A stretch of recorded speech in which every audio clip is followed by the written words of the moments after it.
Salut la team, j'espère que vous allez bien.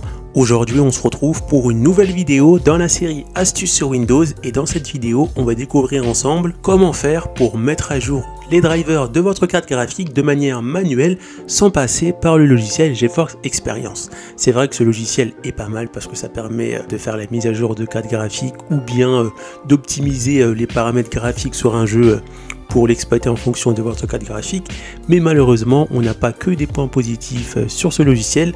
Quand on fait une mise à jour sur le logiciel GeForce Experience, ça va pas enlever la mise à jour précédente, ça va simplement écraser l'ancienne mise à jour et mettre la nouvelle par-dessus. Et ça, à force de faire ça, ça peut créer des bugs, et ces bugs peuvent être répercutés dans les jeux, on va dire normal, ou bien les jeux VR, et là ça peut poser problème. Donc pour remédier à cela, je vais vous montrer une autre méthode, c'est faire les mises à jour en mode manuel en allant directement sur le site d'NVIDIA. Mais ne vous inquiétez pas, c'est très simple à faire et tout le monde peut le faire, il faut juste bien comprendre le principe. Donc on va découvrir comment faire ça dans cette vidéo. Alors n'hésite pas à t'abonner à la chaîne, à mettre un gros pouce bleu et à activer la cloche de notification parce que ce sont des moyens gratuits qui permettent de soutenir la chaîne. Donc premièrement, ce qu'il faut faire, c'est qu'on va sur Google ou bien sur la barre de recherche, on tape driver NVIDIA, voilà, on clique juste dessus et là on clique sur pilote officiel NVIDIA. Donc là il va falloir bien écouter type de produit, si c'est une carte pour le gaming de NVIDIA, c'est toujours GeForce. Ensuite, on va choisir série de produits, donc si c'est une 3000, vous mettez 3000, si c'est une 4000, vous mettez série 4000, pas besoin de mettre plus de détails, et si c'est une 3000 en version portable, vous cliquez sur Notebook, et si c'est une carte graphique 2000 version portable, vous mettez Notebook, et pareil, si par exemple c'est une version carte graphique, mais pour ordinateur portable, dans la série 1000, vous mettez Notebook ici. Donc moi, c'est une RTX 3080 Ti, donc moi je vais me mettre plutôt là, dans la série 3000 non version portable parce que moi j'ai un PC fixe. Là ça m'a remis ce que j'ai par défaut, donc là vous allez mettre par exemple dans gamme de produits votre carte graphique. Donc si par exemple là j'aurais mis une 4000, là j'aurais que des 4. Si par exemple là j'aurais mis une version mobile, là j'aurais retrouvé que des cartes graphiques qu'on retrouve sur PC portable. Donc je reprends, je remets cette série là. Là je vais mettre la 3080 Ti parce que c'est celle que j'ai en version custom. Ensuite, dans système d'exploitation, si vous êtes sur Windows 10, vous mettez que ça parce qu'on peut mettre que ça.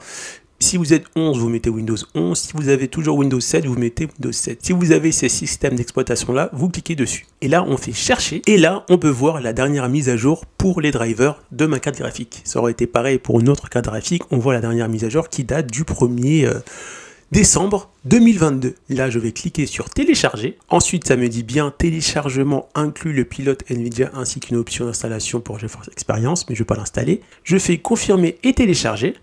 Voilà. Bien évidemment, je vous invite à désinstaller GeForce Experience parce qu'on n'en a plus besoin. Ensuite, une fois que c'est téléchargé, on peut cliquer directement sur ouvrir.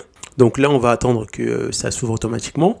Et en fait, tous les mois, ou bien tous les 2 mois, ou bien tous les 3 semaines, vous allez sur le site, vous faites les manips que j'ai fait avant pour voir s'il n'y a pas une nouvelle mise à jour pour votre carte graphique. Ensuite, là, on va devoir cliquer sur OK pour commencer l'installation. Donc, je vais cliquer dessus. Donc là, ça va préparer l'installation de la mise à jour sans passer par GeForce Experience, tout simplement. Ensuite, on a pilote graphique NVIDIA qui apparaît, on va attendre et là on va procéder à l'installation. Donc là, ça nous demande si on veut installer GeForce Experience et mettre à jour les pilotes carte graphique. On met juste pilote carte graphique, accepter et continuer. Donc là, on va faire personnaliser. Donc là, on va tout mettre et bien vérifier que cette petite case n'est pas cochée. Ensuite, dans effectuer une nouvelle installation, on clique sur rien, on fait juste suivant. Et là, ça va mettre à jour notre carte graphique avec les nouveaux drivers sans passer par GeForce Experience. Ça va bien supprimer la version précédente des drivers de votre carte graphique pour mettre les nouveaux. Après, à la fin de l'installation de la dernière mise à jour de votre carte graphique, vous retrouvez un petit résumé ici. Voilà, et là ça vous propose de redémarrer. Donc moi je ne vais pas redémarrer, mais vous allez redémarrer pour terminer l'installation. Et ensuite c'est validé, vous allez pouvoir rejouer avec vos jeux et votre carte graphique sera bien à la dernière mise à jour en date. Donc on arrive à la fin de cette vidéo, donc si ça t'a plu n'hésite pas à t'abonner à la chaîne, à mettre un gros pouce bleu et bien sûr on se retrouve pour une prochaine vidéo. A plus la team!